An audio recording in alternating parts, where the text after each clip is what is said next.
तो आज अपन स्टार्ट करते हैं कोऑर्डिनेशन केमिस्ट्री। देखो इस चैप्टर से क्वेश्चन हर हाल में आएगा ना। तीन पोर्शन है इस चैप्टर में, 3 या 4 पोर्शन बनते हैं। एक इसका आईयूपीएसी नोमेनक्लेचर जो ऑर्गेनिक से डिफरेंट है, एक इसका आइसोमेरिज्म है जो ऑर्गेनिक वाले वाइब्रेशन से क्वाइट थोड़ा सा डिफरेंट है। एक इसका क्वेश्चन आएगा वीबीटी से, क्लियर है, और एक क्वेश्चन आएगा इसका सीएफटी से। ठीक है, तो 4 तरह के क्वेश्चन है, 4 में से कोई एक बनता है। अपन आईयूपीएसी और आइसोमेरिज्म को सबसे लास्ट में पढ़ेंगे। अपन शुरुआत में इंट्रोडक्शन लेते हुए पहले थ्योरीज पे फोकस करेंगे, इसकी थ्योरी क्या है। क्लियर है, थोड़ा सा इसको एक बार समझ लो। चैप्टर को बीच में थोड़ा सा अजीब लगता है, एक बार ये समझ में आ गया तो पूरा चैप्टर एक ही कंसेप्ट पे बेस है, दूसरा कंसेप्ट ही नहीं इस चैप्टर में। बस ध्यान से समझना, ठीक है। तो बड़ा बात करते हैं कोऑर्डिनेशन केमिस्ट्री में सबसे पहले साल्ट की, कि साल्ट क्या होता है। तो जनरली कोई साल्ट होता है उसकी खासियत होती है उसमें केटाइन होता है और एक एनाइन होता है। ये एक साल्ट की सिंपल सी कहानी है, क्लियर है। अगर हम साल्ट को जैसे पानी में डालते हैं, आप सबने इलेक्ट्रोकेमिस्ट्री पढ़ी है, और उसका हम इलेक्ट्रोलाइसिस करवाएं, क्या करवाएं बेटा, इलेक्ट्रोलाइसिस। जैसे आपके NaCl है, KCl है, Na2SO4 है, तो आपने एक चीज देखी होगी कि Na प्लस और Cl माइनस है, तो आपको पता है Cl माइनस कहां पे जाएगा, एनोड पे। किस पे जाएगा, कैथोड पे क्या जाएगा, Na प्लस। आप सबको पता है कैथोड पे क्या जाएगा बेटा, Na प्लस। Na प्लस एक इलेक्ट्रॉन लेके किसमें कन्वर्ट हो जाएगा, Na में। तो इलेक्ट्रोलाइसिस करने पे आपको आपका Cl मिल गया, सोडियम का सोडियम मिल गया। मतलब क्या हुआ कि जब कंपाउंड NaCl में सोडियम ने अपनी प्रॉपर्टी नहीं छोड़ी, क्लोरीन ने अपनी नहीं छोड़ी, दोनों अलग अलग है, बस दोनों एक दूसरे से अट्रैक्टेड है, लेकिन दोनों में आपस में कोई तालमेल नहीं है। जैसे ही मौका मिला सोडियम अपनी तरफ गया, क्लोरीन अपने साइड गया, और दोनों हमें Na प्लस से Na वापस मिल गया, Cl माइनस से Cl2 वापस मिल गई। अरे बोलो, मतलब इनमें आपस में कोई तालमेल नहीं है, बस एक पॉजिटिव नेगेटिव चार्ज का अट्रैक्शन है, बाकी आपस में कोई अंडरस्टैंडिंग नहीं है। अरे बोलो, हम इलेक्ट्रोलाइसिस से वापस रिगेन कर सकते हैं। Na प्लस अपनी जगह रखता है, Cl अपनी जगह, पानी में डालते हैं Na अलग Cl अलग, आपस में कोई मेलजोल ही नहीं। सारे साल्ट इसी तरह के होते हैं, क्लियर। एक सिंपल साल्ट एक है बेटा। फिर आते हैं डबल साल्ट। डबल साल्ट क्या होते हैं बेटा, कि ऐसे साल्ट जिनमें एक से ज्यादा कैटाइन हो, एक से ज्यादा टाइप के कैटाइन, एक से ज्यादा नहीं, एक से ज्यादा टाइप। जैसे इसमें भी एक से ज्यादा कैटाइन है, 2 कैटाइन है, लेकिन टाइप तो एक ही। ऐसे साल्ट जिसमें एक से ज्यादा कैटाइन हो, जैसे ये, इसमें कितने कैटाइन, टाइप के कैटाइन है, 2, एक सोडियम और एक एल्यूमिनियम। ये डबल साल्ट है। कैसे साल्ट है ये भी साल्ट। पानी में डालते हैं, सोडियम अलग एल्यूमिनियम अलग SO4 अलग, किसी से कोई लेना देना नहीं है। इसके बाद आता है कोऑर्डिनेशन कंपाउंड। क्या आता है, coordination compound look like A double salt. Double salt जैसा दिखता है बाहर से, लेकिन है नहीं, लेकिन डबल साल्ट है। कोऑर्डिनेशन कंपाउंड है क्या, देखो कोऑर्डिनेशन कंपाउंड में क्या है कि बेटा नाम से पता है, ये वर्ड जो कोऑर्डिनेशन है, ये वर्ड कोऑर्डिनेशन क्या डिफाइन करता है कि जैसे अपन कहते हैं दोनों में कोऑर्डिनेशन बहुत अच्छा है, मतलब आपसी तालमेल बहुत अच्छा है, एक दूसरे का साथ नहीं छोड़ते और मिलजुल के काम करते हैं। तो ऐसा ही बेटा एक कोऑर्डिनेशन कंपाउंड है। क्या है बेटा, कोऑर्डिनेशन है, मतलब मॉलिक्यूल में तालमेल ऐसा है, साल्ट जैसे दिखते हैं लेकिन साल्ट है नहीं। साल्ट की क्या खासियत है, पानी में डाला कैटाइन अलग, लेकिन ये कोऑर्डिनेशन कंपाउंड होता है, ये इतना जल्दी आसानी से टूटता नहीं है। कि सर मतलब देखो कोऑर्डिनेट कंपाउंड की क्या खासियत होती है, ध्यान से समझो। जैसे ये कंपाउंड है, ये कोऑर्डिनेट कंपाउंड है। कैसा कंपाउंड है, ये जो डब्बा से लगाएगा ना उसके बाहर SO4, जैसे ये K4FeCN6, ये भी एक क्या है बेटा, कोऑर्डिनेशन कंपाउंड। क्या है बेटा, कंपाउंड। कि सर मतलब कोऑर्डिनेशन कंपाउंड में क्या होगा बेटा, आपको पहचान में समझाएंगे अंदर क्या क्या है। पहले मोटा मोटा देखो, आपको जैसे डब्बा से लिखा मिलेगा, इस डब्बे के जो बाहर लिखा रहेगा वो होता है काउंटराइन। क्या होता है, काउंटराइन। और इस डब्बे को बोलते हैं कोऑर्डिनेट कंपाउंड। कोऑर्डिनेट को क्या बोलते हैं, कोऑर्डिनेट है कंपाउंड या कोऑर्डिनेट कॉम्प्लेक्स। उस डब्बे के बाहर क्या होता है, काउंटराइन। क्या होता है, जैसे ये लिखा हुआ है K4 और डब्बा, तो ये K4 क्या है बेटा, काउंटराइन। क्या है बेटा, काउंटराइन। और डब्बा क्या है, कोऑर्डिनेट है कॉम्प्लेक्स। अरे बोलो, जरूरी नहीं काउंटराइन आगे लिखा हो, काउंटराइन पीछे भी लिखा हो सकता है, डब्बा पहले लिखा हुआ हो, काउंटराइन है बाद में लिखा हुआ हो। जैसे मैं आपके सामने लिखूं बेटा इस तरह से, ये क्लियर है। तो ये डब्बा क्या है, कोऑर्डिनेट कॉम्प्लेक्स, और ये Cl क्या है बाद में। अरे बोलो, तो ये कोऑर्डिनेट कंपाउंड है। क्या है बेटा, कोऑर्डिनेट है। जैसे ये भी है, तो ये कोऑर्डिनेट कॉम्प्लेक्स है, इसके बाहर काउंटराइन। तो कोऑर्डिनेट कंपाउंड के में 2 मेजर चीज हमें पता लगे कि सर इसमें काउंटराइन होगा और एक डब्बा होगा। डब्बे के अंदर क्या अभी बात नहीं कर रहे, एक तो क्या होगा डब्बा, और डब्बे के बाहर क्या होगा, काउंटराइन। काउंटराइन आगे भी लिखा हो सकता है, काउंटराइन है पीछे भी। अरे बोलो, यहां से देखने में एकदम में साल्ट लगता है, यहां से देखने पे एकदम क्या लगता है, साल्ट। कि सर कैसे, पोटेशियम पे कैसा चार्ज होता है, केटाइन, डब्बे कैसे चार्ज होता है, एनाइन। तो आपको पता है काउंटर, ये केटाइन है, ये एनाइन, और केटाइन और एनाइन में कैसा बॉन्ड होता है, आयनिक बॉन्ड। तो काउंटाइन और डब्बे में हमेशा आयनिक बॉन्ड होगा, हमेशा क्या होगा, और आयनिक बॉन्ड तो एज साल्ट लगेगा, कैसे दिखेगा एकदम में साल्ट। जैसे ये डब्बा और SO4 में कैसा बॉन्ड है, आयनिक बॉन्ड। इस डब्बे में और Cl में बॉन्ड कैसे हैं, आयनिक बॉन्ड। तो एज ए लुक लाइक कैसे दिखेंगे, कि जैसे आयनिक कंपाउंड है। कैसे है बेटा, जब हम जूम करके इस डब्बे को देखेंगे तो कुछ नया दिखेगा, कुछ नया दिखेगा। कि सर क्या दिखेगा, देखो ध्यान से, इस डब्बे में क्या होते हैं, दो चीजें होती है, एक मेटल होगा और बाकी बचे सारी चीजें नॉन मेटल्स होंगी, और वो नॉन मेटल्स लिगेंड होंगे। क्या होंगे, लिगेंड। तो जो मेटल होता है उसे हम बोलते हैं central metal ion, CMI, central metal है। और जो बाकी बचा नॉन मेटल्स होंगे उन्हें हम बोलेंगे लिगेंड। क्या बोलेंगे। अब सेंट्रल मेटल आयन क्या होता है, यहाँ पे लुईस एसिड की तरह काम करता है। कि सर लुईस एसिड ही क्यों करता है, आगे चल के बात करेंगे। क्लियर है, ये लुईस एसिड होता है। लुईस एसिड होता है मतलब ये इलेक्ट्रॉन पेयर एक्सेप्ट करता है, इलेक्ट्रॉन पेयर को क्या करता है, एक्सेप्ट करता है। और बोलो, इसी तरह लिगेंड की बात करें, किसकी बात करें, तो मेटल एक्सेप्ट करता है तो कोई तो डोनेट करता होगा। ऐसा तो है नहीं कि एक गांव में सारे भिखारी हैं, ये सारे दातार। दातार तभी हो जब कोई भिखारी भी है। अगर दुनिया में कोई भिखारी नहीं रहा तो आपको कोई दातार कहने वाला भी नहीं है। तो सिंपल सी कहानी, मैं कहता हूं मेटल इलेक्ट्रॉन एक्सेप्ट करता है तो कोई डोनेट भी करता होगा, और जो डोनेट करता है वो कौन है, लिगेंड। और जो इलेक्ट्रॉन पेयर डोनेट करता है वो कौन होता है बेटा, लुईस बेस। कौन होता है, क्या चीज समझ में आई बेटा। तो हमारे पास दो जने डब्बे में, एक तो मेटल होगा जिसे हम सेंट्रल मेटल लाइन बोलेंगे, और बाकी बचे हुए क्या होंगे, लिगेंड। अब लिगेंड एक भी हो सकते हैं और एक से ज्यादा भी हो सकते हैं, और एक तरह के एक से ज्यादा लिगेंड हुए तो उन्हें एन से लिखते हैं। एन क्या है, नंबर ऑफ लिगेंड। अरे बोलो, अब हमें पता है इस डब्बे पे कोई ना कोई चार्ज भी होगा, कोई ना कोई।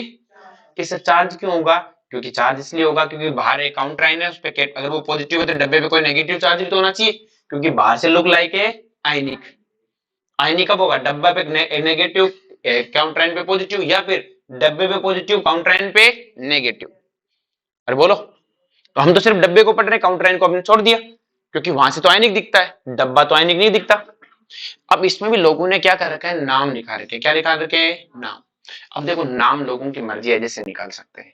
कि सर दुनिया सब एक से हार्ड हार्ड नाम भी क्यों लिखती है, तो उसका तो हम क्या करें बेटा, हमारी बात में, कि भाई देखो लोगों ने क्या कहा, कि आपको क्या करना है, मेटल और लिगेंड, मतलब एन तो नंबर ही तो है, मेटल और लिगेंड को बोलना है कोऑर्डिनेशन एंटिटी। क्या बोलना है, कोऑर्डिनेशन है एंटिटी, इतने से को कोऑर्डिनेशन है। और मेटल लिगेंड और डब्बे समेत सबको बोलना है कोऑर्डिनेशन स्पेयर। कोऑर्डिनेशन है स्पेयर। तो कोऑर्डिनेशन स्पेयर और इसमें समझ में आया डिफरेंस। जैसे मैंने लिखा मेटल और लिगेंड, इतने से का नाम क्या है, कोऑर्डिनेशन एंटिटी।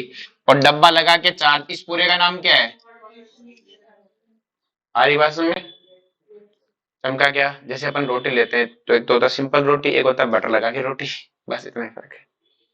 आर्य भाषण में रोटी है, बटर लगा दिया, क्या लगा दिया, बटर। डब्बा लगा दिया तो नाम हो गया कोऑर्डिनेशन स्पेयर। डब्बा नहीं लगाया तो सादा रोटी। आगे भाषण में एक कोऑर्डिनेशन एंटिटी, कोऑर्डिनेशन स्पेयर। अब तुम कहोगे सर ऐसा क्यों रखा नाम, क्या फायदा हुआ, फायदा फायदा कुछ भी नहीं है। क्लियर, दुनिया एक से चलती है। क्लियर, एक धुन पे चलती है दुनिया, दूसरे धुन पे चलती नहीं है। सारे एक ही लाइन पकड़ के चलते हैं। मारवाड़ी में बहुत पुरानी कहावत है कि लीक लीक सभी चले, लीक चले कपूत, तीन लोग उल्टे चले तब पैदा हुए शाहिर सिंह सपूत।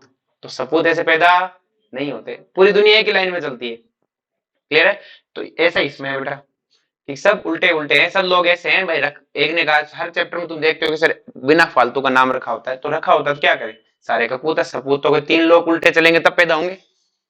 अरे बोलो, तो क्या चीज सबको समझ में आई। तो सेम कहानी है बेटा, ये चीज सबको क्लियर हुई, नाम सुन, ये नाम नूम याद रखना बेटा, वो फंसा लेता है, ठीक है। नेक्स्ट आता है कोऑर्डिनेशन नंबर और डेंटिसिटी। दो वर्ड है, एक तो बेटा डेंटिसिटी और एक क्या है, कोऑर्डिनेशन नंबर। दोनों को समझते हैं। कोऑर्डिनेशन नंबर का भी मतलब होता है number of coordinate bond, number of है वही कोऑर्डिनेट बॉन्ड हम केमिकल बॉन्डिंग में पढ़ के आए थे, जिसमें दोनों इलेक्ट्रॉन एक ही जगह डोनेट करता है। और डेंटिसिटी होती है, वो भी होता है नंबर ऑफ कोऑर्डिनेट बॉन्ड। फिर भी फर्क है, किस तरह फर्क क्या है। जैसे अपन ने कहा कि जैसे शुभांशी है बेटा, क्लियर है, आपने शुभांशी को, एक तो क्या नाम है, सांची होगी, एक क्या नाम से तेरा, कनिष्का, एक हिमांशु ले लेते हैं, हिमांशु को पे बहुत चिल्लाती है ना ये बेटा, और एक कनिष्क पे बहुत चिल्लाती है, कनिष्क ले लेते हैं, ठीक है। इस सांची ने शुभांशी के 2 थप्पड़ मारे, कितने थप्पड़ मारे? 2 थप्पड़ मारे। कनिष्का ने 1 थप्पड़ मारा, हिमांशु ने दिए 3 थप्पड़ और कनिष्क ने दिया 1 थप्पड़। तो मुझे बताओ कि शुभांशु कितने थप्पड़ पड़े? 2 3 5 1 6 1 7। तो शुभांशी के 7 थप्पड़ पड़े, लेकिन क्या 7 थप्पड़ किसी एक बंदे ने मारे? नहीं, सबके अपने अपने। क्लियर है? तो सेम कहानी है, सेंट्रल मेटल के द्वारा बनाए गए सारे बॉन्ड क्या कहलाता है? Coordination number. कि एक सेंट्रल मेटल लाइन कितने कोऑर्डिनेट बॉन्ड बनाता है, तो वो तो क्या कहलाएगा? Coordination number. और एक लिगेंड के द्वारा बनाया गया क्या कहलाएगा? डेंटिसिटी। है कोऑर्डिनेट बॉन्ड ही। तो हमने कहा कि कनिष्का का जो है इसको हम क्या बोलेंगे? कोऑर्डिनेशन नंबर की डेंटिसिटी। डेंटिसिटी हम कहेंगे कनिष्का की डेंटिसिटी 1, इसका मतलब कनिष्का ने 1 बॉन्ड बनाया। हिमांशु की डेंटिसिटी, अरे बोलो, 3। और शुभांशी का क्या बोलेंगे? Coordination number. तो सेंट्रल मेटल लाइन, मतलब सेंट्रल मेटल लाइन तो इस लिगेंड से बनाएगा, उस चारों 5 से बनाएगा, तो सबसे बनाया तो कोऑर्डिनेशन नंबर। और एक लिगेंड का बनाया क्या कहलाया? डेंटिसिटी। तो डेंटिसिटी किसके लिए डिफाइन है? लिगेंड के लिए। कोऑर्डिनेशन नंबर किसके लिए डिफाइन है? सेंट्रल मेटल लाइन के। तो क्योंकि लिगेंड को तो सिर्फ एक मेटल से बनाना है, और मेटल को इस लिगेंड से बनाना है, हर लिगेंड से बनाना होता है।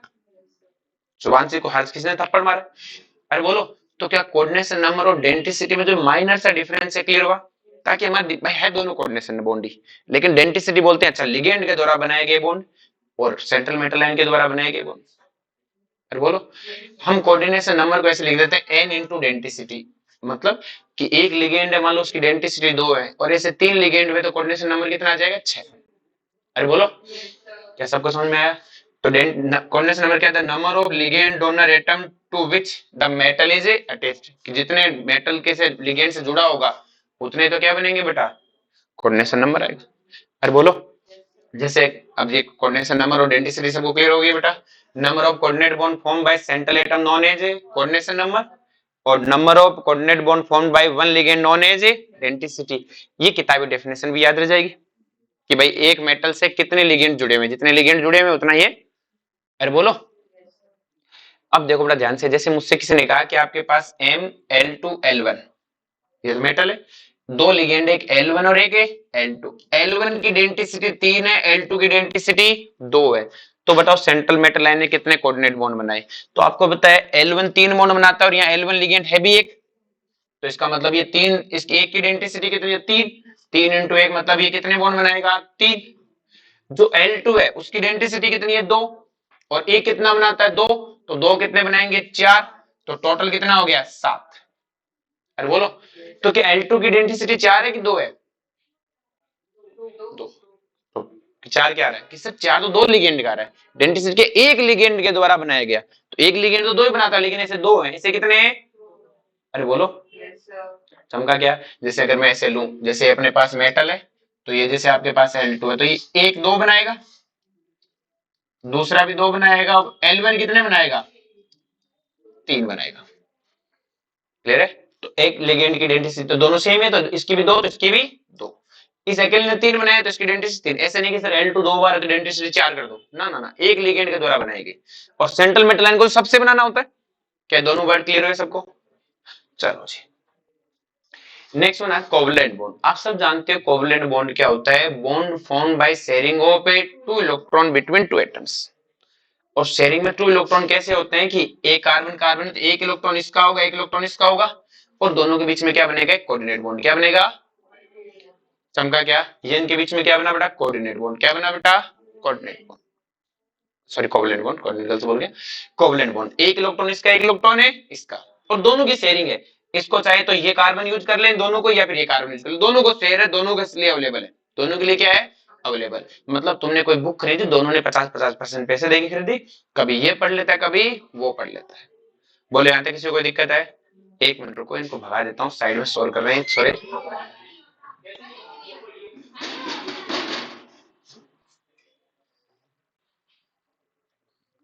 चलो जी, सुबह सुबह आ जाते हैं कि क्लास लेट शुरू होती है, चीं ची चीं ची चीं ची। चलो जी, नेक्स्ट में कोऑर्डिनेट बॉन्ड। क्या है बेटा? Coordinate bond. जो कोऑर्डिनेट बॉन्ड क्या होता है ध्यान समझो। Coordinate bond is a type of covalent bond, is a type of A in which both electron shared by one atom. तो कोवलेंट में ऐसा नहीं था। कोवलेंट में ए और बी में अगर बॉन्ड बनता है तो एक ए का होगा, एक बी का होगा, इस तरह से बॉन्ड बनेगा। तो इलेक्ट्रॉन तो दो शेयर हुए, लेकिन कोऑर्डिनेट भी ऐसा ही है, शेयरिंग है। शेयरिंग का मतलब तू भी यूज कर, मैं भी यूज करूंगा, दोनों की पार्टनरशिप है, लेकिन देगा कोई एक जना ही, देगा कोई, खर्चा कोई एक ही करेगा। और बोलो, जैसे सिंपल सी कहानी है ए और बी में, तो ए ने क्या किया बेटा, बी और बी, ए और बी के बीच में बॉन्ड बनना है। मान लो बी के पास इलेक्ट्रॉन नहीं है, तो ए क्या करेगा, दोनों इलेक्ट्रॉन खुद ही दे देगा, इसका भी हिस्सा दे देगा और खुद का भी हिस्सा दे देगा, लेकिन इससे तो अलग हुआ, है तो शेयरिंग। अब ए का भी उतना हक है जितना बी का है, ऐसे ए का हक ज्यादा नहीं है, बराबर हक है, लेकिन शेयर तो एक ए ने किया है। तो हमने इसको अलग से दिखाने के लिए हमने एरो लगा दिया। क्या लगा दिया? एरो लगाने का मतलब क्या हुआ कि ए डोनर है, बी एक्सेप्टर है। तो एरो से हमें समझ में आ जाएगा, एरो का निशान हमें बताता है कि जिधर से उसकी टेल है वो क्या बताती है, इलेक्ट्रॉन डोनर को, और हेड क्या बताता है, इलेक्ट्रॉन है एक्सेप्टर को। तो ये लुईस बेस और ये लुईस एसिड है। अरे बोलो, चमका सबको? आप इसको दूसरे तरीके से भी दिखा सकते हो कि ए और बी में से अगर आप इसको सिर्फ कोवलेंट बॉन्ड की तरह दिखाना चाहते हो, एरो से नहीं दिखाना चाहते, तो आप क्या करो, जो डोनर है उसने इलेक्ट्रॉन डोनेट किया है तो उस पर पॉजिटिव, जो एक्सेप्टर उस पर नेगेटिव दिखा दो। कैसे समझ में आई? अब यही बॉन्ड हमारे कोऑर्डिनेट कंपाउंड वाले डब्बे में होता है तो कोवलेंट बॉन्ड जैसा ही, लेकिन कुछ यूनिक है। क्लियर है? और ये हमारे डब्बे में होता है, लिगेंड होता है, वो मेटल को इलेक्ट्रॉन पे डोनेट करके क्या बनाता है, कोऑर्डिनेट बॉन्ड। इसमें दोनों ही मेटल क्या है बेटा, केटाइन है, सेंट्रल मेटल है आयन। तो केटाइन है तो उसके पास तो इलेक्ट्रॉन है ही नहीं, किसके पास इलेक्ट्रॉन, लिगेंड है जिसके पास लोन पेयर है। तो अब अगर बॉन्ड बनेगा तो अगर मान लो मेटल और लिगेंड आया, तो मेटल ने कहा मैं तो केटाइन हूं, मेरे पास कोई इलेक्ट्रॉन है नहीं है, लिगेंड ने कहा बॉन्ड बनाना के तू ही दे दोनों इलेक्ट्रॉन। तो लिगेंड दोनों इलेक्ट्रॉन डोनेट करेगा तो बॉन्ड कौन सा बनेगा, कोऑर्डिनेट। और मेटल ने एक्सेप्ट किया इलेक्ट्रॉन पेयर, तो metal Lewis acid, ligand electron pair donate किया एक तरह से, दो इलेक्ट्रॉन डोनेट हुए, तो क्या हो गया, लुईस बेस। क्या डिफरेंस समझ में आया सबको कि हमने कोऑर्डिनेट कंपाउंड में इसको लुईस एसिड, इसको लुईस बेस बोलते हैं। क्लियर है? जनरली आपसे पूछता है कि जो कार्बन मोनोऑक्साइड, आगे चल के बात करेंगे कि लिगेंड में हमेशा एक लुईस बेस, लिगेंड हमेशा क्या होता है, एक लुईस बेस, आगे चलेंगे क्वेश्चन बनता है यहाँ से। अब हम लिगेंड पढ़ते हैं सिर्फ। लिगेंड कौन है, जो इलेक्ट्रॉन पे डोनेट करता है। अब देखो बेटा, मैं कहता हूं, कोई कहता है कि दानवीर होने के लिए आदमी का दिल खुला होना चाहिए, दातार होना चाहिए, ये सब बातें नहीं है, ये सेकेंडरी है। प्राइमरी चीज है पैसा होना चाहिए। आपके पास पहले पैसा होगा तब आप बहुत बड़े दानवीर बनोगे, वरना छोटे मोटे दान तो कर सकते हो कि कुत्ते को रोटी खिला दी, इससे ज्यादा क्या है। मतलब क्या था ना कि देखो, गरीब आदमी कुत्ते को रोटी खिला देता है, तुमने भी एक रोटी खिला के तो फोटो खींच के कि बेजुबानों की सहायता करते हुए, इससे ज्यादा नहीं कर सकते ना। पर तुम्हें कोई कहीं ऐसा नहीं है कि तुम्हारा नाम भमासा पड़ जाएगा। भमासा नाम क्यों पड़ा उस आदमी का जिसने महाराणा प्रताप की सहायता की? उसके पास बहुत पैसा था और बाद में वो दाता था, बहुत पैसा था तो उसने बहुत पैसा डोनेट किया। तो आप भामासत ऐसे नहीं बन सकते, आपका नाम के आगे ऐसे दानवीर नहीं लिखा जा सकता। पहले पैसा होना चाहिए, पहले क्या होना चाहिए, पैसा होगा तब आप, फिर आपसे दातार भी होने चाहिए। ऐसे नहीं सिर्फ पैसा होने पे आप हो सकता है ना दानवीर बनो, बाद में सेकेंडरी थिंग आप दातार हो कि नहीं हो, पहले होने तो चाहिए, ऐसे आप दानवीर नहीं बन सकते। तो सेम कहानी, मैंने कहा लिगेंड कौन है, जो इलेक्ट्रॉन पे डोनेट करता है। अरे डोनेट करने के लिए होने तो चाहिए, तो खत्म कहानी। लिगेंड कौन है, ligand must have electron pair.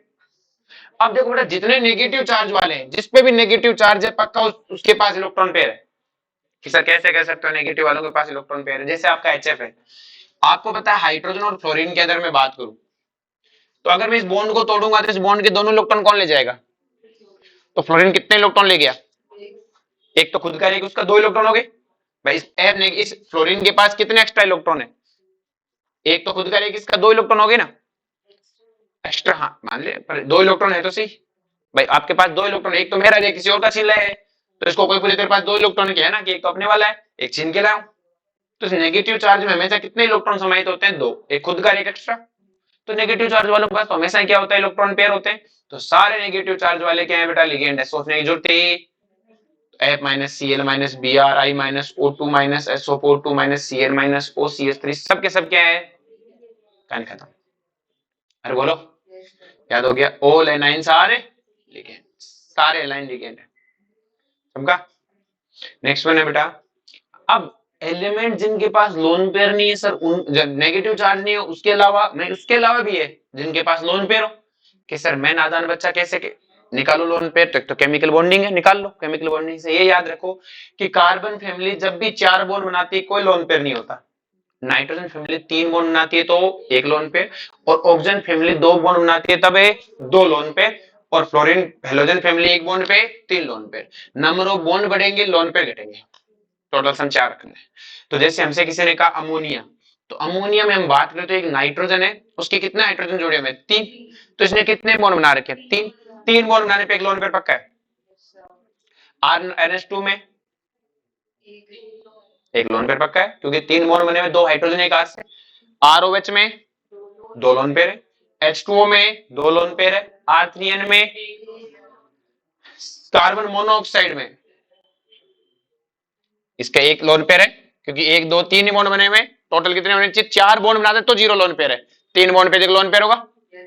Oxygen पे भी एक लोन पेयर है, अरे बोलो।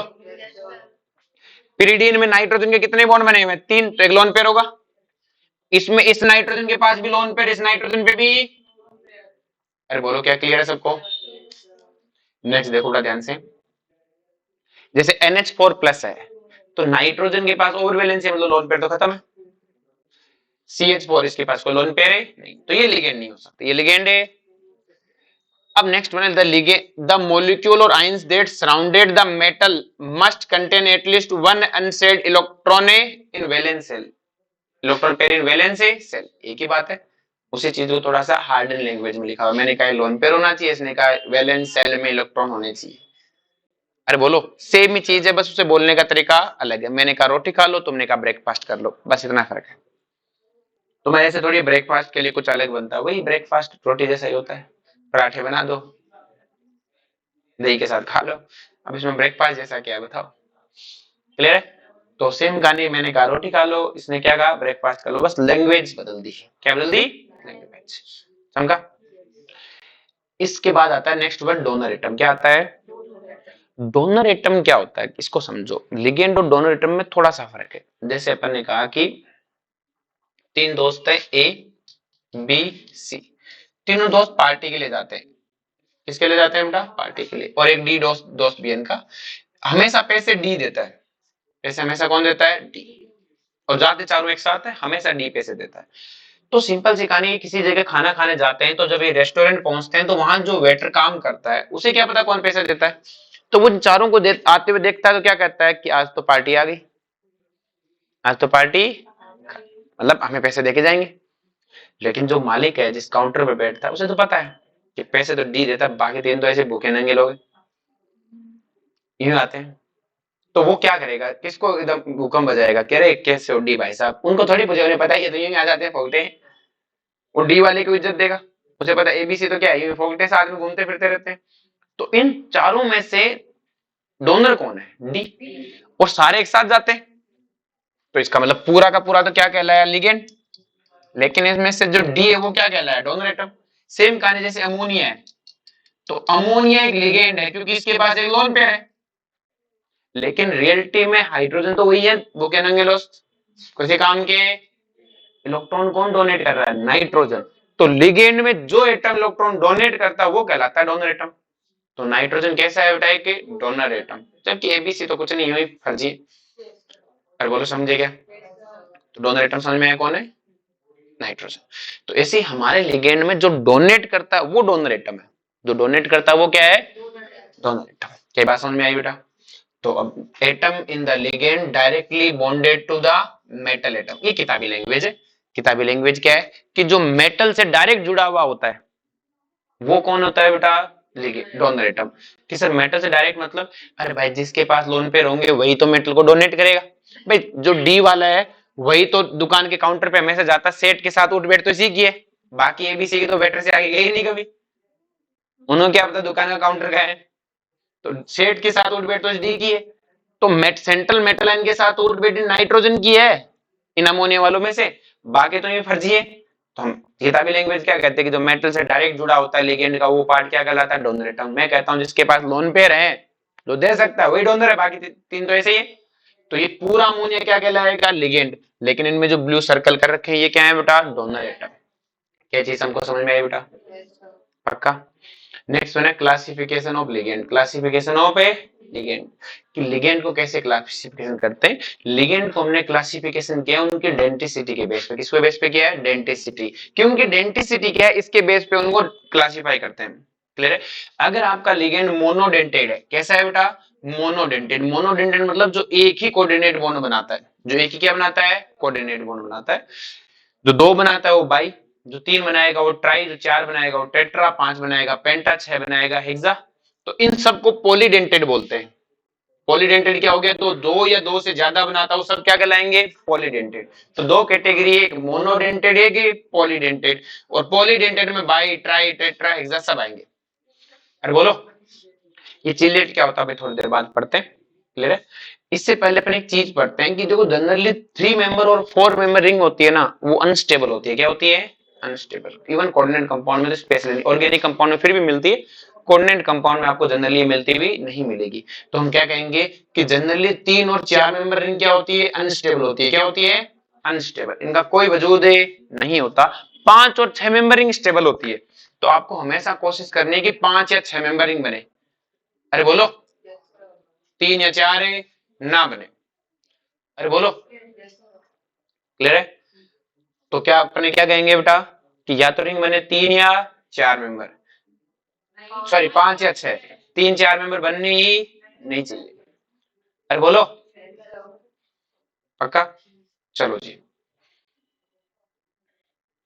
अब जैसे अपन बात करें कि जैसे अपने पास ए है, अपने पास क्या है, एक ही एटम है और उसमें एक ही डोनर एटम है। तो क्या उसमें क्या होगा, उसमें कोई रिंग बनने के चांस ही नहीं है। एक ही डोनर एटम है, सीधा सीधा जुड़ जा, कहानी खत्म। लेकिन जैसे अपने पास एक एटम है, एक मॉलिक्यूल लिगेंड है, उसमें दो डोनर एटम है, ए और बी। ए पे भी लोन पेयर और बी पे भी लोन पेयर है। अरे बोलो, और आपने अगर इन दोनों को एक साथ डोनेट करवा दो, बट लिगेंड की डोनर एटम की डेफिनेशन क्या है, जिसके पास लोन पेयर हो। तो ए कहता मेरे पास भी, बी कहता मेरे पास भी है। और अगर मैं दोनों को एक साथ डोनेट करा दूं, कितने मेंबर रिंग बनेगी। अगर मेरे पास एक लिगेंड है जो ए बी सी 3 एटम से मिला है और ए और सी के पास लोन पेयर है, तो क्या ए और सी दोनों एक साथ डोनेट कर सकते हैं। और जे ए दोनों एक साथ डोनेट करके तो कितने मेंबर रिंग बनेगी, 4।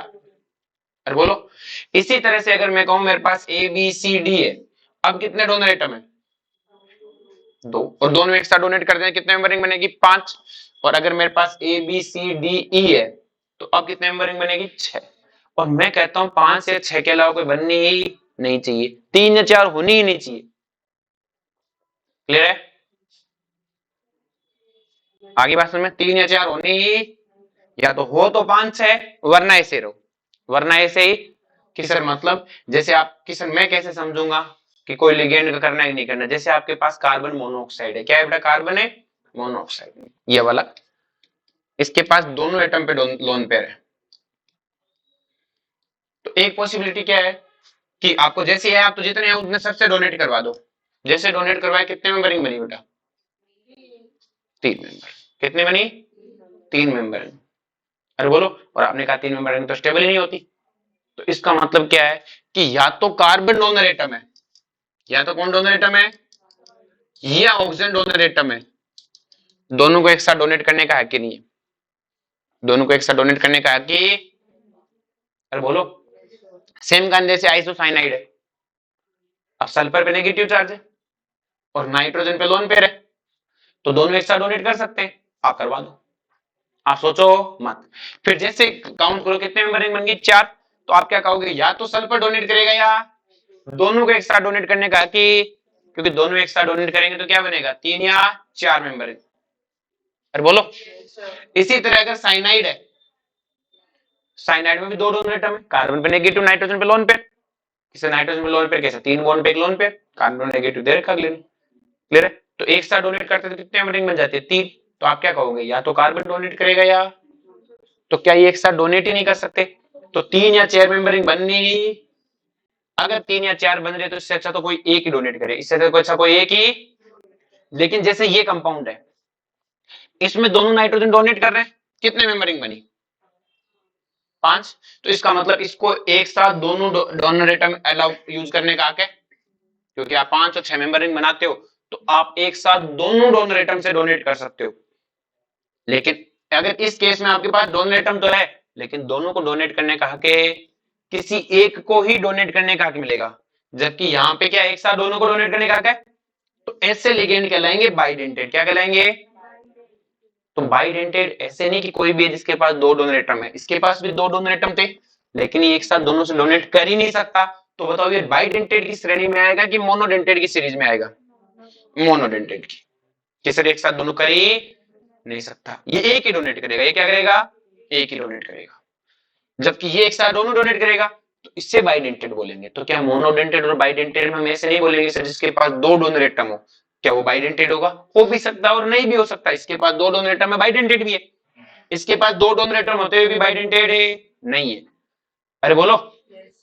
तो या तो हमारे पास क्या होना चाहिए, 3 मेंबर या 4 मेंबर रिंग, सॉरी 5 या 6 मेंबर रिंग बननी चाहिए, या सिंगल एक ही बॉन्ड बना लो। क्लियर है? इस पे भी एक मारवाड़ी में कहावत है, वो बाद में सुनाऊंगा, अभी मेरे को याद भी नहीं आ रही। क्लियर है? मैं सोच लूं क्या?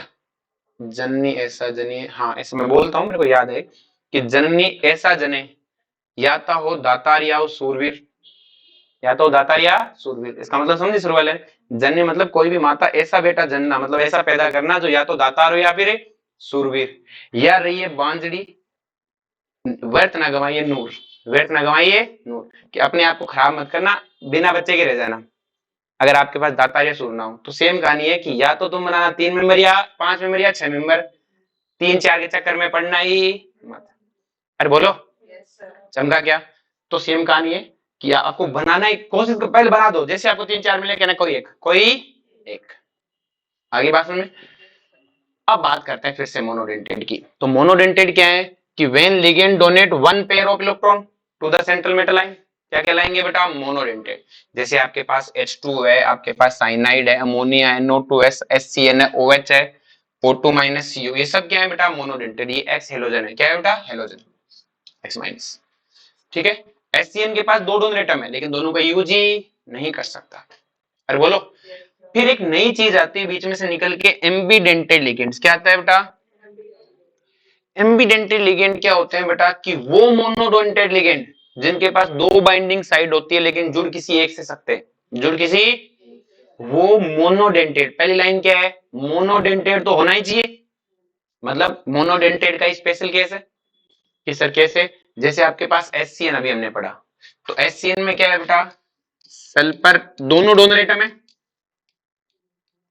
सल्फर भी और नाइट्रोजन भी है, लेकिन दोनों को एक साथ डोनेट करने का आगे। अरे बोलो। क्यों? क्योंकि अगर दोनों एक साथ डोनेट हो जाएंगे तो 3 4 मेंबर रिंग बनेगी। तो एस है तो मोनो, लेकिन दो बाइंडिंग साइड है। कितनी बाइंडिंग साइड है? तो इसको हम क्या कहेंगे बेटा? एम्बीडेंटेड। क्या कहेंगे? जैसे अपने पास Cu है, जैसे अपने पास CS है, जैसे अपने पास Cn है, NO2 है, सॉरी साइनेटो है, ये सब के सब क्या है बेटा? एम्बीडेंटेड। क्या H2O एक एम्बीडेंटेड लिगेंड है क्या? नहीं, इसके पास एक ही डोनर एटम है। तो एम्बीडेंटेड होने के लिए क्या है कि दो डोनर एटम होने चाहिए, जुड़ना एक से चाहिए। अरे बोलो। तो मैं ऐसा बोल सकता हूं सारे एम्बीडेंटेड मोनोडेंटेड होते हैं? हाँ, सारे एम्बीडेंटेड क्या होते हैं? मोनोडेंटेड। लेकिन क्या सारे मोनोडेंटेड एम्बीडेंटेड होते हैं क्या? नहीं। क्लियर है? अब हम ऑर्गेनिक में जब पढ़ते हैं तो एम्बीडेंटेड लिगेंड की जगह एम्बीडेंटेड न्यूक्लियोफाइल हो जाता है। क्या हो जाता है? AgCN KCN में Ag में N जुड़ता है, KCN में C जुड़ता है, दो बाइंडिंग साइड है। अरे बोलो। तो बस वैसा ही है, समझ में आ गया सबको? तो एम्बीडेंटेड क्या है? मोनोडेंटेड का एक स्पेशल केस है कि वो मोनोडेंटेड लिगेंड जिनके पास दो बाइंडिंग साइड है लेकिन जुड़ किसी एक से सकता है। अच्छा का क्या? तो all ambidentate are monodentate but reverse is not a true. Clear सबको? नेक्स्ट वन आता है बाइडेंटेड। क्या आता है बेटा? बाइडेंटेड। बाइडेंटेड क्या होते हैं? लिगेंड दैट कंटेन टू और more than two binding sides, more than two binding sides. जैसे ये आपके पास में, ये एक साथ इसके पास दो डोनर एटम भी है और दोनों से एक साथ बॉन्ड भी बना सकता है। अरे बोलो। एक साथ दो बॉन्ड है, बना भी सकता है। अरे चमका क्या? इसे हम क्या बोलते हैं? Ethylene diamine. इथाइलिन है, आप याद करो ऑर्गेनिक में, याद रखिए इस चीज को क्या बोलते हैं? इथाइलिन। क्या बोलते हैं? इथाइलिन डाइक्लोराइड, सिर्फ इथाइलिन भी बोलते हैं। अरे बोलो। याद आ गया? तो ये क्या है? Ethylene diamine. इथाइलिन है, इसको शॉर्ट में EN से लिखते हैं। किससे लिखते हैं? समझा क्या? अरे बोलो। नेक्स्ट वन आपके पास ऑक्जिलेटो। क्या है बेटा? ये ऑक्जेलिक एसिड वाला ही है, याद करो ओम्स गैप में जो सबसे पहले पढ़ाया था ऑक्जेलिक एसिड था ना, उसमें से H प्लस हटा दिया, क्या बना ऑक्जिलेटो। ये भी एक साथ दो बाइंडिंग साइट बना सकता है, जैसे दोनों ऑक्सीजन से एक साथ डोनेट कर सकता है, ये देखो 1 2 3 4 5, लेकिन वो इन दोनों ऑक्सीजन से एक साथ डोनेट नहीं कर सकता। देख लो सही, अगर इन दोनों ऑक्सीजन से एक साथ डोनेट करेगा तो कितने मेंबरिंग बनेगी बेटा, 1 2 3 4, 4 मेंबरिंग बनेगी, तो ये पॉसिबल है। तो या तो इस ऑक्सीजन में से कोई एक करेगा, इस ऑक्सीजन में कोई एक करेगा, कोई कहेगा सर इससे और इससे करवा सकता हूँ, करवा सकता है, तो एक ही बात, रेजोनेंस से इक्विवेलेंट रेजोनेंस है, कोई फर्क है नहीं। अरे बोलो, ऑक्जिलेटो को OX2 माइनस से लिखा रहता है, किससे लिखा रहता है, OX से 2 माइनस, याद रहेगा।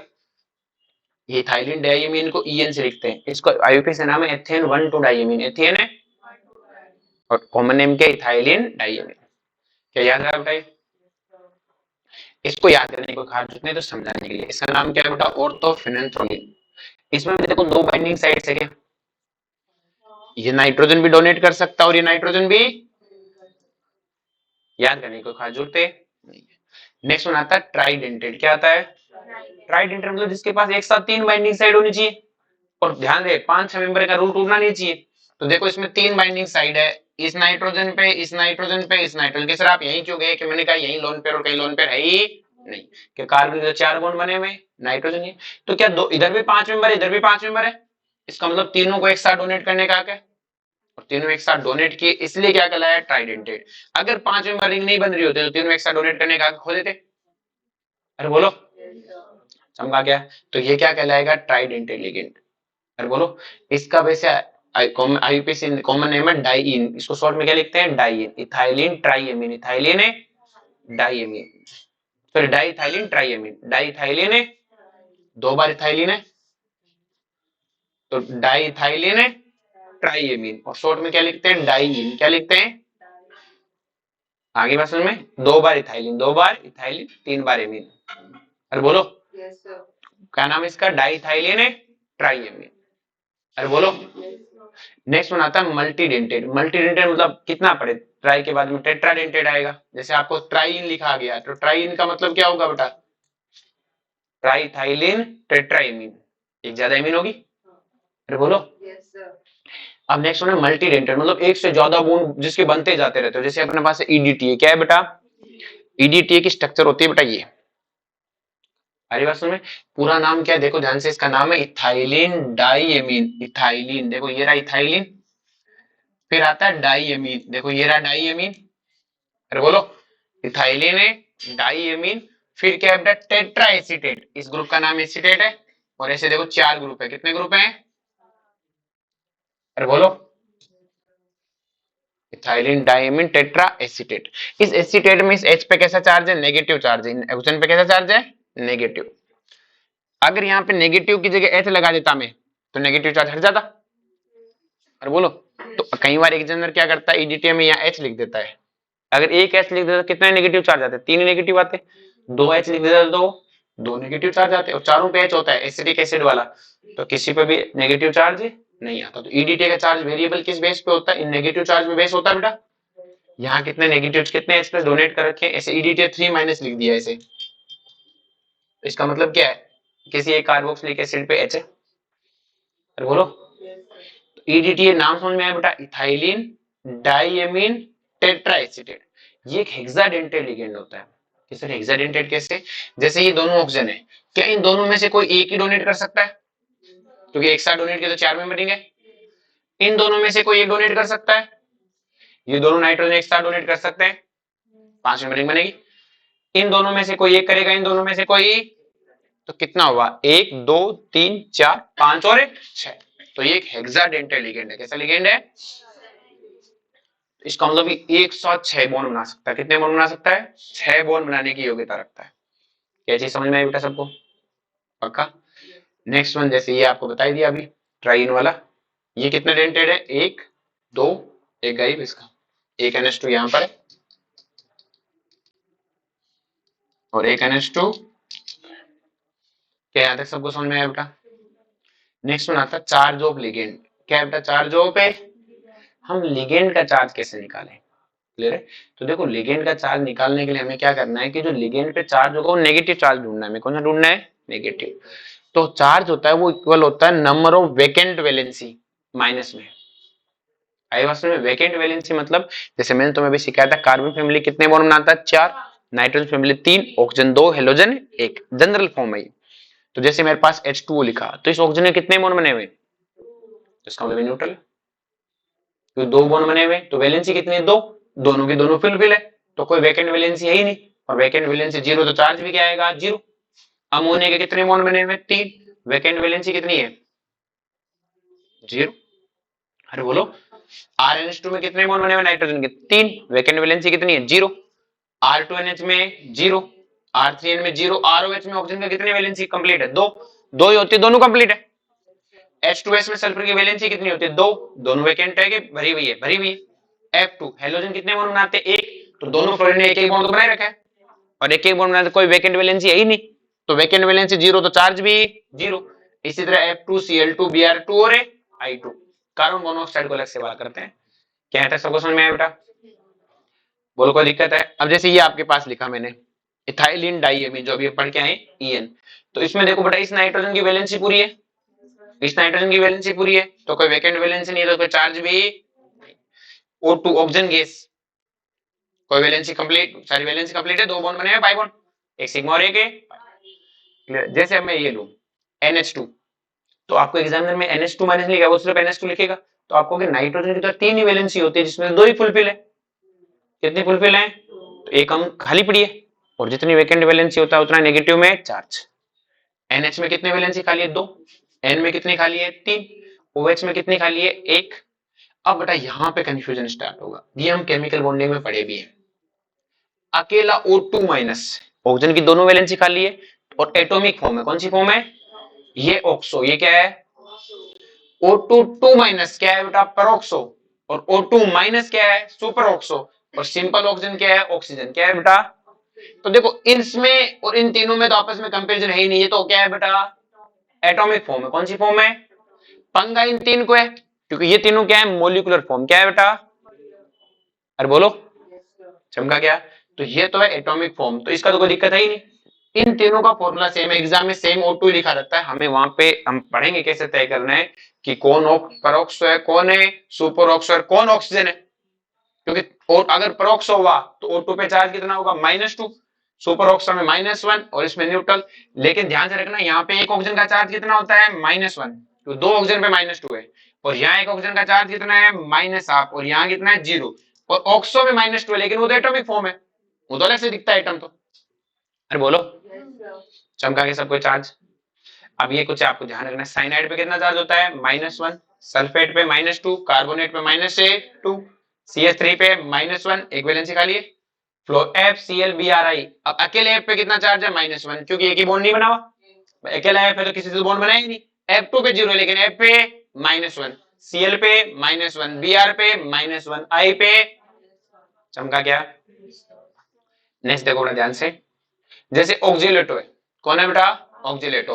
तो ऑक्जेलेटो की 2 वैलेंसी खाली, यही तो होता है ऑक्जेलिक एसिड। जब हमने इससे ऑक्जेलेटो बनाया तो दोनों H खत्म है तो 2 नेगेटिव चार्ज आ गए। अरे बोलो, समझा क्या? यहाँ तक किसी को दिक्कत है? अब हम हमारे कॉम्प्लेक्स का जो डब्बे पे चार्ज था उसको पढ़ते हैं कि डब्बे पे जो चार्ज लिखा रहता है ये चार्ज क्या एक्सप्लेन करता है। क्लियर है? ये चार्ज क्या होता है बेटा? ये चार्ज इक्वल होता है oxidation state of metal, oxidation state of a metal plus charge of ligand, plus charge of A ligand.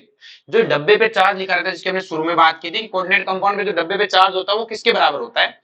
वो बराबर होता है ऑक्सीडेशन स्टेट ऑफ मेटल, जो अंदर मेटल लिखा हुआ है उसकी तो होती है ऑक्सीडेशन स्टेट, ये ऑक्सीडेशन नंबर 1 की बात है, प्लस लिगेंड का चार्ज का सम, प्लस लिगेंड के चार्ज का। एग्जाम में हमेशा चार्ज ये ऑक्सीडेशन स्टेट ऑफ मेटल दोनों में से एक गिवन आएगी और एक पूछेगा। क्या आएगा कि सर या तो ये या फिर ये, दोनों में से एक गिवन आएगी, एक पूछेगा। अरे बोलो, ये हमें पता होना चाहिए, ये हमें क्या होना चाहिए? पता। अरे बोलो, तो अब देखो ध्यान से, जैसे हमें लिखा FeH2O6 3+, इस तरह डब्बा पे लिखा आएगा तो हमें पता है टोटल चार्ज प्लस 3 है वो किसके बराबर होना चाहिए? मेटल का ऑक्सीडेशन स्टेट। वो तो पता नहीं है अब की बात, दोनों में से कोई एक निकालनी होती है। तो Fe का चार्ज कितना है बेटा? X। H2O का कितना होता है 0। H2O के ऑक्सीजन की दोनों वैलेंसी कंप्लीट है, तो इसका मतलब X की वैल्यू कितनी आ गई +3। ये 3 आगे +3 आगे लिखा है, इसमें कोई फर्क नहीं है। जैसे ये कंपाउंड है, डब्बे पे कितना चार्ज लिखा हुआ है 0, निकल पे कितना होता है X, और कार्बन मोनोऑक्साइड क्या होता है न्यूट्रल। क्या होता है कि सर कार्बन मोनोऑक्साइड न्यूट्रल कैसे होता है, इसमें सबका ऑक्टेट पूरा देख लो चाहिए, कोऑर्डिनेट बॉन्ड का न्यूट्रल है कार्बन, ठीक है कार्बन मोनोऑक्साइड। ऐसे मत करना सर इसकी 3 वैलेंसी खाली तो एक नेगेटिव, नहीं इसका ऐसा नहीं होता, ठीक है। तो कार्बन मोनोऑक्साइड का 0 है, तो X कितना आया 0, मतलब निकल भी 0 में। इसकी बात करें तो यहाँ टोटल चार्ज पे माइनस लिखा है, तो इसका मतलब -1 चार्ज है। टोटल चार्ज -1 है, Fe का चार्ज कितना मान लू X, कि सर Fe का चार्ज कितना है X, Fe का चार्ज X है। H2O का बताओ, NH2 का बताओ, कैसे पता कि सर एक वैलेंसी खाली है, तो एक NH2 का -1 तो 3 का -3, तो इसको सोल्व किया तो X कितना आ गया +2, मतलब सेंट्रल मेटल आयन किसमें है +2। अरे बोलो, अब वो हमें ऐसे भी लिख के दे सकता है कि सर अब तो डब्बे पे कोई चार्ज नहीं लिखा, तो आपकी बार उसने काउंटराइन दी है, क्या दिया है, और आपको पता है काउंटराइन एक केटाइन है। क्या है बेटा कि सर आपको क्या पता केटाइन है हवाबाजी। मैंने कहा जो पहले लिखा रहता है वो केटाइन, बाद में लिखा रहता है वो एनाइन। तो सोडियम पहले लिखा है तो सोडियम क्या है बेटा केटाइन है, और हमें पता है सोडियम के ऊपर चार्ज कितना होता है +1, तो एक सोडियम पे +1 तो 3 सोडियम पे +3, तो जितना केटाइन का चार्ज होता है उतना ही एनाइन का, क्योंकि यहां से तो गुण आयन ही किए। तो अगर केटाइन पे +3 है तो एनाइन पे -3, तो डब्बे का चार्ज कितना हो गया -3, तो आपने लिखा डब्बे का चार्ज -3। क्रोमियम का कितना है X, और एक क्लोरीन का कितना है -6, एक का -1 तो 6 का -6, X कितना आ गया बेटा +3। अरे बोलो, नेक्स्ट देखो, अब अपने पास फिर से है बेटा FeH2O5Cl बाहर SO4 लिख दिया, तो मुझे पता है SO4 क्या है कि काउंटराइन है, डब्बे के बाहर काउंटराइन होता है, और बाद में लिखा गया मतलब SO4 एक एनाइन है, और SO4 पे -2 चार्ज है, तो मेरे डब्बे पे कितना होगा बेटा +2। अरे बोलो, SO4 पे -2 तो डब्बे पे +2, तो SO4 पे -2 डब्बे पे कितना आ गया बेटा +2, और जे बेटा डब्बे पे +2 चार्ज है तो टोटल चार्ज +2, Fe का कितना X, H2 का कितना 0, और क्लोरीन का कितना -1, तो -1 उधर भेजा, X कितना आ गया +3। अरे बोलो, नेक्स्ट देखो बेटा अपने पास फिर से वही क्वेश्चन आता है।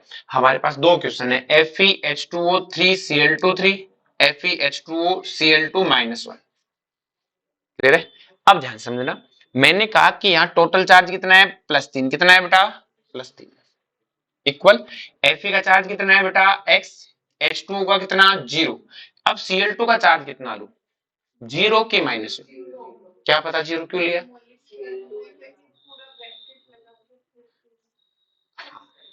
इस Cl2 का कितना लूंगा। देखो बेटा इसमें एक चीज ध्यान रखना, ये हमसे बहुत बार गलती हो जाती है कि देखो आपने जब भी देखा होगा कि हमने एक मॉलिक्यूल को डब्बे के अंदर एक छोटे डब्बे से लिखा है। अरे बोलो, देखो यहाँ क्लोरीन के बाद डब्बा नहीं लगाया, तो यहाँ क्लोरीन 6 क्लोरीन अलग अलग है, मतलब से क्रोमियम के चारों अलग अलग 6 क्लोरीन जुड़े हुए से 3 6 ऐसे, इनका आपस में इस तरह से जुड़ा हुआ है, 6 अटक अलग अलग एटम है। लेकिन अगर वो डब्बा लगा देता, जैसे उसने H2O के डब्बा लगाया, तो इसका मतलब एक H2O पूरा का पूरा है, हाइड्रोजन ऑक्सीजन अलग अलग नहीं जा रहे, पूरा एक सम्मिलित है। अरे बोलो, तो अगर आपको देखो यहाँ लिखा H2O3Cl2 के भी डब्बा लगा दिया, मतलब अब Cl2 अकेला नहीं है, Fe के साथ Cl नहीं जुड़ा हुआ, Cl2 जुड़ा हुआ है। कौन जुड़ा हुआ है Cl2 जुड़ा हुआ है, और Cl2 एक मॉलिक्यूल है, और जब Cl2 एक मॉलिक्यूल है तो हमें पता है Cl2 में क्या है बेटा, एक Cl को दूसरे Cl का बॉन्ड मिला हुआ है, मतलब इसकी वैलेंसी कंप्लीट है, और जे इसकी वैलेंसी कंप्लीट है तो इसका कोई चार्ज नहीं होता। तो यहाँ पे भी आप Cl2 को इस मॉलिक्यूल मानोगे, क्या मानोगे, कैसे पता लगता है मॉलिक्यूलर डब्बा उसकी पहचान है, किसकी पहचान है, डब्बे के अंदर है डब्बा, तो हमें पता है Cl2 का चार्ज कितना होगा 0, और जे इसका चार्ज 0 है तो x इक्वल टू कितना आ गया 3। अरे बोलो, जैसे ये वाला क्वेश्चन है FeH2O3Cl2, अब Fe का तो टोटल चार्ज तो कितना है -1, Fe का कितना है बेटा x, H2O का कितना 0, अब Cl2 के डब्बा नहीं लगा हुआ, इसका मतलब ये दो अलग अलग क्लोरीन एटम है, और एक क्लोरीन एटम का -1 तो दो का -2, आ गया समझ में। अब जैसे ये CrCl डब्बा 6 3 अब बताओ ये एटम है कि मॉलिक्यूल है, डब्बे में कि सर गिद्दड़ अगर शेर की खाल पहन ले तो शेर नहीं हो सकता, शेर तो शेर ही रहना पड़ता है, क्लियर है। तो क्लोरीन है तो एटम ही ना, डब्बा लगाने के अंदर अगर मॉलिक्यूल होता Cl2 लिखा होता तो मैं इसे मॉलिक्यूल बना देता, है तो रहेगा तो एटम ही, और एटम रहेगा तो इसको निकालने में कोई जोर ही अब समस्या स्टार्ट होती है इस पे कि अपने पास है बेटा क्रोमियम H2O2 एक O2 पे डब्बा, तो टोटल को चार्ज नहीं है। तो इस जो बाहर है इसका तो मुझे पता है एटॉमिक फॉर्म है, कौन सी फॉर्म है, क्यों डब्बा नहीं है, और एटॉमिक फॉर्म है मतलब ये तो ऑक्सो है, ये तो, लेकिन ये डब्बे वाली फफूंद है कि सर फफूंद है मतलब मैं पता ही नहीं ये क्या है, ये परोक्सो भी हो सकता है, ये सुपर ऑक्सो भी हो सकता है, ये नॉर्मल ऑक्सीजन भी हो सकता है, तीनों पॉसिबिलिटी O2 का तो तीनों का फॉर्मूला होता है, चार्ज तो किसी का लिखा नहीं है, तो बाहर वाले का तो श्योर हो गया तो ऑक्सो है। तो आपने कहा टोटल चार्ज, ऐसे क्वेश्चन को रिटर्न ट्रायल से करते हैं, टोटल चार्ज कितना है 0, क्रोमियम का चार्ज कितना माना x, H2O का कितना है 0, एक ऑक्सीजन का -1 तो दो, सॉरी -2 दो का -4, अब इसका पता नहीं तो हमने कह दिया इसका भाई, इसका कितना लिख दिया भाई ऐसे +y। अरे बोलो कि सर -y क्यों नहीं लिखा, माइनस होता तो, अरे प्लस के साथ फायदा ही होता है, उसमें कोई भी चीज रख सकते हो, चेंज नहीं होती। अब आपको पता है कि टोटल 0 है तो सबको उधर भेजा, तो -4 उधर जाके +4 +y उधर जाके -y, तो x इक्वल टू क्या आ गया 4 -a। अब y पता लगे तो x पता लगे, y तो हमें पता नहीं है, तो अब हम करते हैं हिट एंड ट्रायल। क्या करते हैं, हमें कुछ मॉलिक्यूल की जनरल ऑक्सीडेशन स्टेट पता होनी चाहिए कि सर हमें कैसे पता होगी, डी ब्लॉक पढ़ेंगे अपन, जैसे क्रोमियम की +3 और +6 होती है, जिंक की +2 होती है, Mn की +2 होती है, आयरन की +2 +3 होती है, निकल की सिर्फ +2 होती है, कॉपर की +1 +2 होती है, ये जनरल ऑक्सीडेशन स्टेट है, ये हमें क्या होने चाहिए, या उस हिट एंड ट्रायल करते हैं। अब जैसे मानो मैंने सबसे पहले एज्यूम किया कि ये O2 एक डाई ऑक्सीजन है, क्या है बेटा, जे अगर ये डाई ऑक्सीजन होती है तो इसका चार्ज कितना होता, 0, और अगर y की वैल्यू 0 रखूं तो x कितना आता है 4, और क्रोमियम की तो कोई 4 ऑक्सीडेशन स्टेट होती, तो हम कहेंगे नहीं तो जस्ट नहीं रहा, तो जचे। फिर किसी ने कहा सुपर ऑक्सो मानो, क्या मानो, और जे सुपर ऑक्सो होता तो सुपर ऑक्सो पे चार्ज होता -1, और अगर मैं y की जगह -1 रखूं तो x कितना आता 5, जम नहीं रहा, जमे। और जे ये पर ऑक्सो होता तो इस पे चार्ज होता -2, और जे में -2 रखता तो x कितना आता 6, मैंने कहा जम गया भाई, मैंने क्या कहा जम गया, इसका मतलब ये परोक्सो है, ये क्या है, तो एग्जाम में ऑक्सीडेशन स्टेट निकालने का क्वेश्चन ही नहीं पूछता, जब ये क्वेश्चन पूछता है वो ये पूछता है ये O2 क्या है, ये O2 परोक्सो है कि सुपर ऑक्सो है कि ऑक्सीजन है, तो आप हिट एंड ट्रायल करके पता, हिट एंड ट्रायल करके ऑक्सीजन स्टेट निकालो, स्टेबल ऑक्सीजन स्टेट परोक्सो मानने पे है ये, तो इसका मतलब ये परोक्सो है, ये क्या है, ये तो आपको वही बताएं चार्ज जोड़ दे। अरे बोलो, जैसे एक नेक्स्ट और क्वेश्चन करते हैं, लास्ट क्वेश्चन फिर क्लास छोड़ देंगे। जैसे ये इस पे टोटल चार्ज कितना है बेटा +2, क्रोमियम का कितना x, H2O का 0, ये एटॉमिक फॉर्म है, इसका तो दिक्कत है ही नहीं, ऑक्सो मानेंगे, एक ऑक्सीजन का -2 दो का -4, फिर ये फफूंद है, इसका y मान लिया, और सोल्व किया तो x इक्वल टू क्या आ गया 6 - a y। अब y की वैल्यू रखनी है तो सबसे पहले डाई ऑक्सीजन रखे, अगर ये डाई ऑक्सीजन है तो y कितना होगा 0, और परफेक्ट बात बन गई, जम गया, मतलब ये ऑक्सीजन गैस है, ये ऑक्सीजन है, क्या यहां तक सबको समझा गया, किसी को कोई दिक्कत, चलो बड़ा चैप्टर नहीं छोटा सा चैप्टर है, ठीक है खत्म करते हैं, और बहुत आसान सा चैप्टर है, यहां तक सबको क्लियर है, बेसिक्स थी बेटा, ये क्या थी बेटा बेसिक्स, कल से अपन थ्योरी पे आएंगे, आईयूपीएससी अपन सबसे लास्ट में लेंगे इसका, ठीक है चलो जी सर को